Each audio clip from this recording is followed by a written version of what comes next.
Hello, कैसे हैं आप लोग? बढ़िया। आप सभी का स्वागत है आपके अपने डिजिटल परिवार रैंक टू हायर चैनल पर। अब जैसा कि हमने इससे पहले अक्षांश और देशांतर रेखाओं से संबंधित जितनी बातें थी हमने उन बातों का क्या अध्ययन कर लिया है, उनसे संबंधित जितनी बातें थी हमने उन बातों को जान लिया है।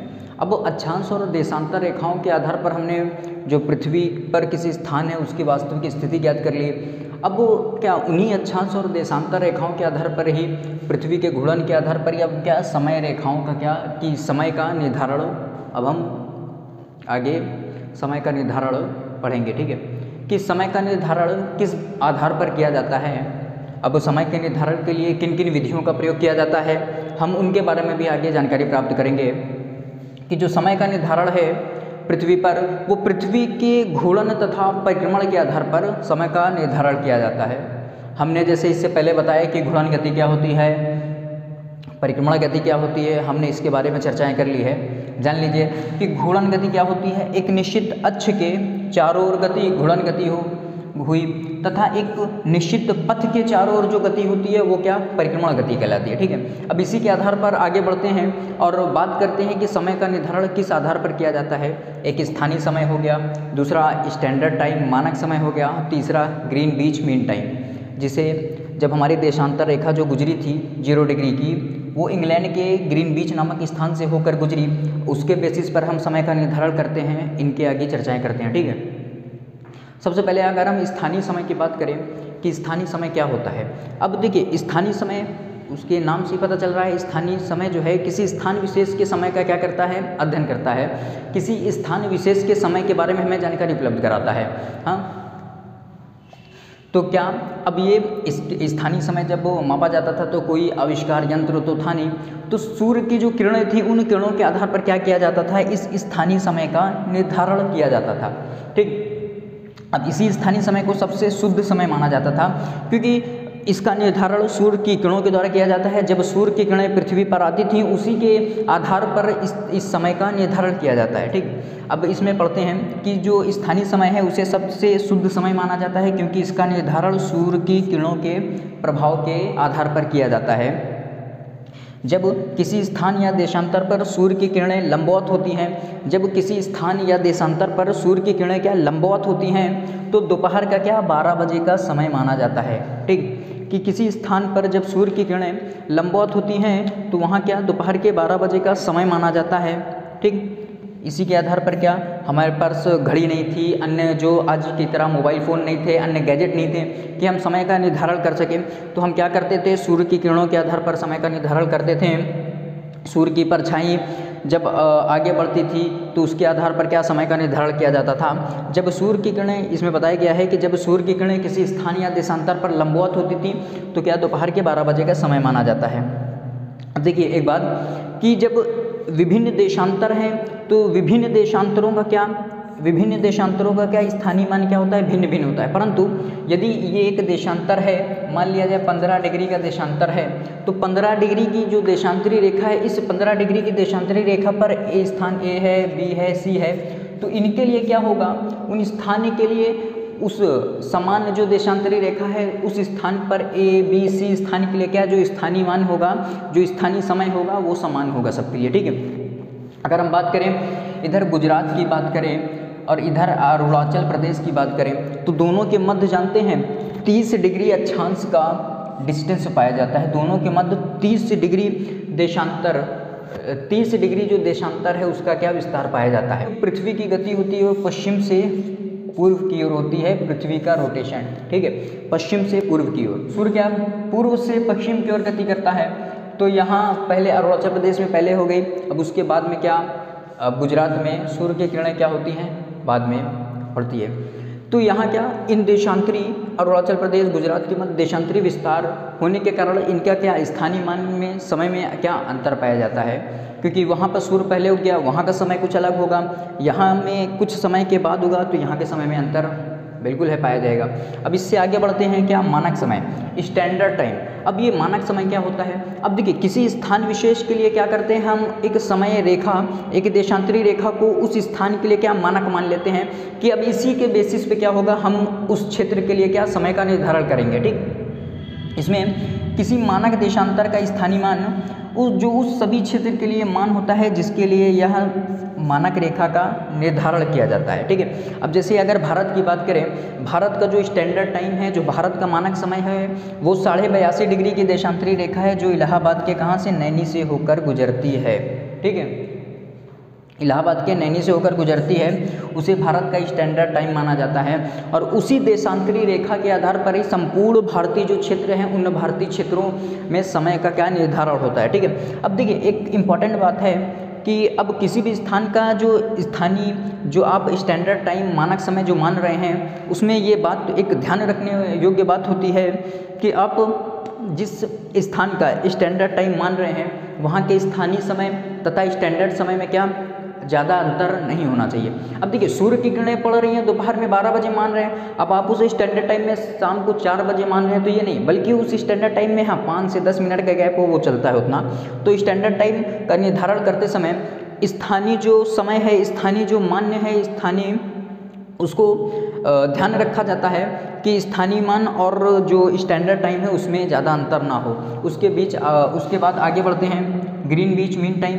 अब देखो ग्रीनविच मीन टाइम क्या है, हमने जब देशांतरी रेखाओं की बात की, जो उत्तरी और दक्षिणी ध्रुव को मिलाने वाली रेखा जो अक्षांश रेखाओं को काटती हुई जाती है, कहाँ से, इंग्लैंड के ग्रीनविच स्थान से होकर गुजरती है, हम जिसे प्रधान देशांतर कहते हैं। ठीक, ग्रीनविच, ठीक है,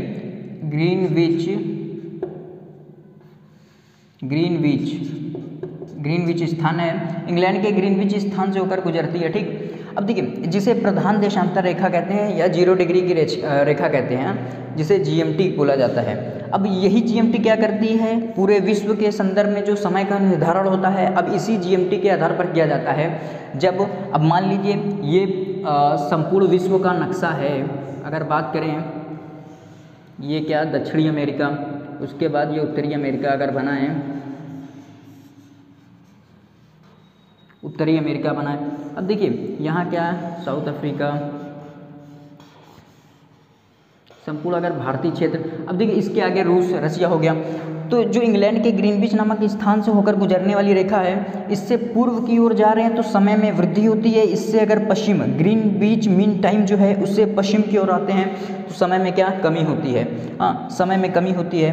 तो इसी प्रकार जो भारत का स्टैंडर्ड टाइम है जो GMT से क्या है, GMT से भारत ये है तो 5.5 घंटा क्या है, आगे है। ठीक है, 5.5 घंटा आगे है। हमने क्या समय का निर्धारण के लिए जो स्थानीय मान हो गया, मानक समय हो गया, ग्रीनविच मीन टाइम हो गया, इसके आधार पर हमने समय की जो समय का निर्धारण किया जाता है, हमने उसके बारे में जानकारी प्राप्त कर ली है। अब क्या हम बढ़ते हैं आगे कि जो स्थानीय मान है, अब उसका फॉर्मूला किस प्रकार से है, इसके संदर्भ में सवाल 1-2 पूछ लिया जाता है। अब उन सवालों को देखते हैं। तो अब हम इसके आगे हमने समय का निर्धारण पढ़ लिया। अब समय के निर्धारण के बाद हम विश्व का जो समय क्षेत्र है, इस विश्व के समय क्षेत्र के संदर्भ में बातें करने जा रहे हैं कि वैश्विक स्तर पर समय किस प्रकार से ज्ञात किया जाता है, वो उसके संदर्भ में क्या हम बातें करने जा रहे हैं। अगर वैश्विक संदर्भ में बात करें तो क्या होती है, पृथ्वी अपने अक्ष के परितः चारों ओर क्या करती है, 24 घंटे में 360 डिग्री क्या करती है, रोटेशन करती है। ठीक है, पृथ्वी अपने अक्ष के परितः क्या करते हैं, 24 घंटे में 360 डिग्री पूरा घूम जाती है। ठीक है, 360 डिग्री पूरा घूमती है। अगर 1 घंटे की बात करें कि 1 घंटे में पृथ्वी कितना डिग्री घूमेगी, तो 1 घंटे में 360 में 24 से भाग दे लो, कितना 15 डिग्री आएगी। ठीक है, 15 डिग्री पृथ्वी रोटेशन करती है। अब देखिए 1 घंटे में क्या होता है, 1 आवर में 1 घंटे में 60 मिनट होता है। ठीक है, 1 घंटे में 60 मिनट होता है, या इसको ये बार से प्रदर्शित करते हैं। ठीक है, जो ऊपर कॉमा लगा है इसे 60 मिनट से। ठीक है, 1 घंटे में 60 मिनट होता है, लिख ले रहे हैं 60 मिनट बराबर 15 डिग्री, 15 डिग्री या 15 देशांतर। ठीक है, अब अगर हम बात करें कि 1 देशांतर बराबर कितना होता है, तो इस 60 में 15 से भाग दे के देखो तो 4 मिनट आएगा। मतलब कि जो पृथ्वी के द्वारा जो देशांतरी विस्तार है, उस देशांतरी विस्तार में 1 डिग्री का समय तय करने में 1 डिग्री का जो समय तय करने में 4 मिनट का समय लगता है। ठीक है, अब अगर हम बात करें कि ये देशांतरी विस्तार है, ठीक है, अब ये देशांतरी विस्तार है जहाँ ये क्या है, ये आपकी 0 डिग्री की देशांतरी रेखा है जो इंग्लैंड के GMT ग्रीनविच मीन टाइम से होकर गुजरती है। ठीक है, इसको 0 डिग्री की देशांतर रेखा या प्रधान देशांतर, मध्याह्न देशांतर कहते हैं। इसी के संदर्भ में, इसी 0 डिग्री जो देशांतर रेखा है, इसी देशांतर रेखा के संदर्भ में वैश्विक स्तर पर समय का निर्धारण किया जाता है। ठीक है, अब देखिए एक कॉन्सेप्ट क्या है कि जब इस देशांतर से पूर्व की ओर बढ़ते हैं, क्योंकि हमने इससे पहले बात कर चुकी है अक्षांश और देशांतर रेखाओं के संदर्भ में कि जो देशांतर जो रेखा है ना, वो पृथ्वी को पूर्व और पश्चिम 2 भागों में क्या करती है, डिवाइड करती है। तो जब हम, ये पूर्व हो गया, ये क्या है, पश्चिम, ठीक है, ये पश्चिम है।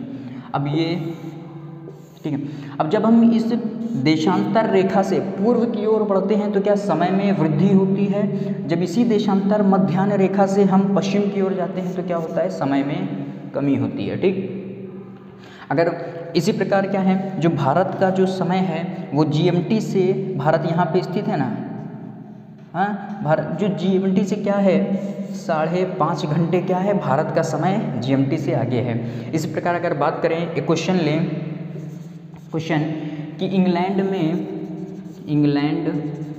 में रात के 12 बज रहे हैं। ठीक है, 12 बज रहे हैं, तो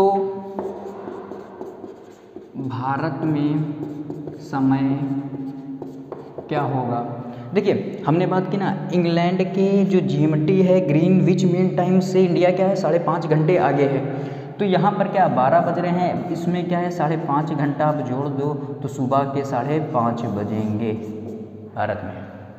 ठीक है, अब इसी प्रकार यहाँ पे समझिए, अगर हम मान रहे हैं कि ये 15 डिग्री देशांतर पश्चिम में है, 15 डिग्री देशांतर पूर्व में है। ठीक है, अब यहाँ पर मान ले रहे हैं कि सुबह 6 बजे है, हाँ, सुबह के 6 बजे। अभी इस देशांतर से हम किधर, पूर्व की ओर बढ़ रहे हैं, इस देशांतरी रेखा से हम पूर्व की ओर बढ़ रहे हैं तो क्या होता है, समय में वृद्धि होती है। हमने क्या बात की कि 1 डिग्री बराबर 4 मिनट होता है, 1 डिग्री बराबर 4 मिनट होता है। तो 15 डिग्री हम यहाँ, हमको GMT तक आना है। ठीक है, हमको 0 डिग्री की जो देशांतरी रेखा है हमें वहाँ तक आना है, तो 15 डिग्री हम चलेंगे। 15 डिग्री बराबर 15 गुणे 4 मिनट बराबर 60 मिनट। ठीक है, 60 मिनट, हमको यहाँ से यहाँ तक का सफ़र तय करने में 60 मिनट, 1 घंटे का समय लगा। फिर इस 0 डिग्री देशांतर रेखा से पूर्व की ओर बढ़ रहे हैं तो यहाँ पर भी 15 डिग्री पूछा है, तो 15 डिग्री में क्या होगा, 60 मिनट का और समय लग जाएगा। और क्या, 60 मिनट और लग जाएगा। 0 डिग्री से पूर्व में जो बढ़ रहे हैं यहाँ पर भी क्या 60 मिनट और लग जाएगा। तो अब यहाँ 15 डिग्री, ये 15 डिग्री ये वाला है जो 15 डिग्री वेस्ट में है प्लस 15 डिग्री जो ईस्ट में है। अब इनके जो 15 डिग्री पश्चिम से 15 डिग्री पूर्व तक आने में हमें 2 घंटे का क्या समय लगा। अब 15 डिग्री जो पश्चिम है वहाँ पर क्या सुबह के 6 बज रहे हैं, तो प्लस 6 जोड़ दोगे 8 बज रहे हैं सुबह के। ठीक है, इसी प्रकार क्योंकि देखिए यहाँ पर ये कॉन्सेप्ट है, आगे बताऊंगा कि जो अंतर्राष्ट्रीय जो कांग्रेस का आयोजन किया गया था वहाँ पर 15 डिग्री बराबर क्या 1 घंटे का समय माना गया है। हाँ, उसी प्रकार क्या है कि यहाँ 165 पश्चिम दे दिया जाए, 167 ईस्ट दे दिया जाए कि समय कितना अंतर होगा, तो इन दोनों को क्या जोड़िए, 15 से भाग दीजिए, उसके बाद जो समय आएगा वो घंटे में आएगा, क्योंकि यहाँ 15 डिग्री बराबर 1 घंटा होता है, घंटे में आएगा। फिर उसको जो आपका समय दिया रहेगा उसमें आप जोड़ दीजिए, आपका आंसर आ जाएगा।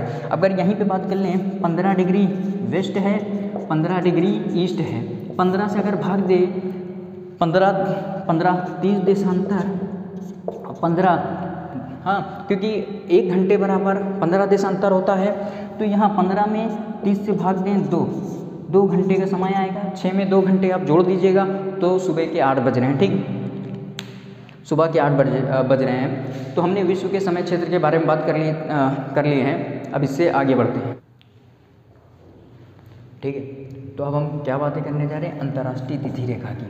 हाँ, अब अंतर्राष्ट्रीय तिथि रेखा क्या है कि अंतर्राष्ट्रीय स्तर पर, मतलब इंटरनेशनल जो लेवल है, उस इंटरनेशनल लेवल पर अंतर्राष्ट्रीय स्तर पर तिथि के निर्धारण के लिए जिस रेखा का प्रयोग किया जाता है उसे अंतर्राष्ट्रीय तिथि रेखा बोला जाता है। ठीक है, अब इस अंतर्राष्ट्रीय तिथि रेखा के संदर्भ में अगर बात करें तो अंतर्राष्ट्रीय तिथि रेखा निर्धारण कैसे हुआ, इसका इतिहास समझते हैं, फिर उसके आगे चलते हैं कि अंतर्राष्ट्रीय तिथि रेखा है क्या, उसके बारे में बताता हूँ। ठीक है, अब उस सन 1884 में यूएसए, वाशिंगटन डीसी यूएसए की राजधानी है, वहाँ अंतर्राष्ट्रीय कांग्रेस का क्या किया गया, आयोजन किया गया। अंतर्राष्ट्रीय कांग्रेस का आयोजन किया गया जिसमें 15 देशांतर है ना, उसमें 1 घंटे के बराबर माना गया। अब इससे पहले हमने बताया था कि 24 घंटे में पृथ्वी अपनी ध्रुव पर अपने अक्ष के परितः क्या करती है, 360 डिग्री घूमती है। अब 360 डिग्री घूमने के पश्चात 24 घंटे में क्या होता है कि जो 1 घंटे में वो कितना 15 डिग्री घूमती है, तो उसी को जो माना गया था वो अंतर्राष्ट्रीय कांग्रेस के आयोजन 1984 में जो हुआ उसमें माना गया था। ठीक, अब देखो इसी समय अंतर्राष्ट्रीय तिथि रेखा का निर्धारण किया गया है। अंतर्राष्ट्रीय कांग्रेस का जब आयोजन किया गया वाशिंगटन डीसी यूएसए में, तो इसी समय क्या हुआ, अंतर्राष्ट्रीय तिथि रेखा का निर्धारण किया गया है जो 180 डिग्री के सहारे जाती है। 180 डिग्री जो रेखा है उस रेखा के सहारे जाती है, पर 180 डिग्री की जो रेखा है वो रेखा क्या है, सीधी वक्राकार रेखा है। परंतु जो अंतर्राष्ट्रीय तिथि रेखा है ना, अंतर्राष्ट्रीय जो तिथि रेखा है वो 3 जगह क्या हुआ है, 3 जगह मुड़ी हुई है। अभी बताता हूँ आगे, 3 जगह क्या है, मुड़ी हुई है। ठीक है, अब अंतर्राष्ट्रीय तिथि रेखा 3 जगह मुड़ी हुई है। अब इस अंतर्राष्ट्रीय तिथि रेखा के बारे में आगे बताता हूँ, परंतु जो अंतर्राष्ट्रीय कांग्रेस के समय आयोजन में क्या बातें रखी गई उसके संदर्भ में बातें कर रहे हैं। देखिए, इस रेखा को किसी देश से नहीं गुजारा गया है, गुजरते हुए नहीं खींचा गया है, क्योंकि इसी रेखा पर क्या किया गया है, 24 घंटे का समय को माना गया है। अब जो इंटरनेशनल डेट लाइन है, इसके पूर्व पश्चिम में 1 दिन का अंतर पाया जाता है। जब आप अब जो अंतर्राष्ट्रीय तिथि रेखा 3 जगह जो मुड़ी हुई है, उस अंतर्राष्ट्रीय तिथि रेखा से पूर्व से पश्चिम की ओर जाते हैं तो उसमें क्या अंतर पाया जाता है, पश्चिम से पूर्व की ओर आते हैं तो क्या समय में अंतर पाया जाता है, 1 दिन का समय घट या बढ़ जाता है। ठीक है, अब समझते हैं कि अब किधर साइड बढ़ता है किधर साइड घटता है, कि जब जलयान पश्चिम दिशा में यात्रा करता है, मतलब जब पूर्व से पश्चिम दिशा में कोई जलयान जाता है तो 1 दिन क्या जोड़ दिया जाता है। अब वहीं जब पूर्व दिशा से पश्चिम दिशा में यात्रा करता है, पूर्व दिशा में यात्रा करता है, मतलब पश्चिम दिशा से पूर्व दिशा की ओर जा रहा है कोई जलयान, तो 1 दिन क्या घटा दिया जाता है। ठीक है, अब हम इससे आगे बात करते हैं कि अंतर्राष्ट्रीय तिथि रेखा है क्या। ठीक है, अब हम बात करते हैं अंतर्राष्ट्रीय तिथि रेखा की। ठीक है, इससे पहले हमने अंतर्राष्ट्रीय तिथि रेखा का जो इतिहास था कि 1884 में यूएसए के वाशिंगटन डीसी में जो अंतर्राष्ट्रीय कांग्रेस में आयोजन हुआ था, उसमें अंतर्राष्ट्रीय तिथि रेखा का क्या निर्धारण किया गया। ठीक है, अब उसके बाद समझते हैं कि जो अंतर्राष्ट्रीय तिथि रेखा है अब किस लिए है, विश्व की तिथि को एक समान बनाने के लिए अंतर्राष्ट्रीय तिथि रेखा का निर्धारण किया गया। ठीक है, क्योंकि अंतर्राष्ट्रीय स्तर पर यदि तिथियां एक समान नहीं रहेंगी तो अन्य देशों के साथ राजनीतिक संबंध में, अन्य देशों के साथ अब अदर जो एक्सरसाइज हो जाएगी, व्यापारिक गतिविधियों को बढ़ावा देने में क्या दिक्कतें आएंगी। इसलिए अंतर्राष्ट्रीय तिथि रेखा के द्वारा विश्व को एक तिथि निर्धारित की गई, विश्व को एक तिथि के रूप में निर्धारित किया गया, जिसके आधार पर क्या वैश्विक स्तर पर जो तिथियां हैं उनमें क्या समानता देखी जाती है। अब ये क्या है, 180 देशांतर रेखा के अनुरूप निर्धारित की गई। 180 देशांतर रेखा हमने बताया सीधी और वक्राकार रेखा है, परंतु जो अंतर्राष्ट्रीय तिथि रेखा है, जो आइडियल है, इंटरनेशनल डेडलाइन है, वो 3 जगह क्या हुआ है, मुड़ी हुई है। ठीक है, अब ये मुड़ी हुई है, इसको 3 जगह मोड़ किस लिए दिया गया है, इसको जलीय भाग से गुजारा गया है। अब देखिए, जलीय भाग से इसलिए गुजारा गया है कि जहाँ जहाँ स्थल है इसको मोड़ दिया गया। यदि स्थल पे इसको मोड़ा नहीं जाता तो जो स्थलीय भाग होते हैं उन स्थलीय भागों में पूर्व पश्चिम दिशा में 1 दिन का अंतर पाया जाता है। ठीक है, अब जिसके कारण उस स्थल भाग में जो ऑफिशियल वर्क हो गया, स्कूल की जो गतिविधियां हो गई, कॉलेज की हो गई, अन्य क्या कार्यों में क्या दिक्कतें आती, इसलिए क्या किया गया जो स्थलीय भाग जहाँ जहाँ पड़े उन स्थलीय भागों पर क्या किया गया, इंटरनेशनल जो डेडलाइन है, अंतर्राष्ट्रीय जो तिथि रेखा है, इसको क्या मोड़ दिया गया है। ठीक है, अब देखिए, अब वो अंतर्राष्ट्रीय रेखा क्या है, 3 जगह मुड़ी हुई है। एक क्षण पूरे विश्व पर 3 दिन होते हैं। अंतर्राष्ट्रीय तिथि रेखा के मुड़े होने के कारण एक ही क्षण पूरे ग्लोब पर 3 दिन होते हैं। ठीक है, अगर ठीक, अब हम बात करते हैं मर्केटर प्रक्षेप पर आधारित जो विश्व का मैप है। अगर हम विश्व के मैप पर अगर देखें तो यहाँ क्या एक रेखा क्या है, सीधी आ रही है, सीधी आ रही है। यहाँ पर जो स्थलीय भाग आया तो इसको मोड़ दिया गया। ठीक है, उसके बाद यहाँ कहीं भी अनेक द्वीप है इधर साइड।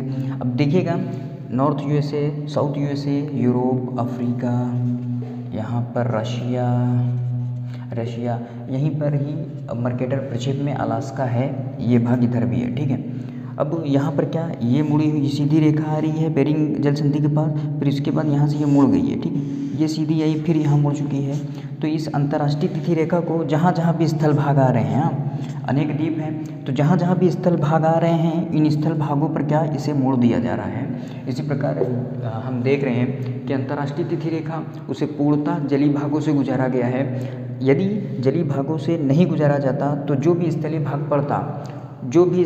पड़ता वहाँ पर पूर्व व पश्चिम में दिन अलग अलग होते हैं। हमने ज्योग्राफी में आज समय का निर्धारण, अब वो समय के निर्धारण से संबंधित जो प्रश्न हैं एक हमने उनको देखा। उसके बाद अंतर्राष्ट्रीय तिथि रेखा के बारे में भी हमने जानकारी प्राप्त कर ली है। अब इससे आगे ज्योग्राफी के जो अन्य टॉपिक होंगे हम उनकी भी बातें करेंगे। कैसी लगी आपको वीडियो को लाइक करना, शेयर करना, सब्सक्राइब करना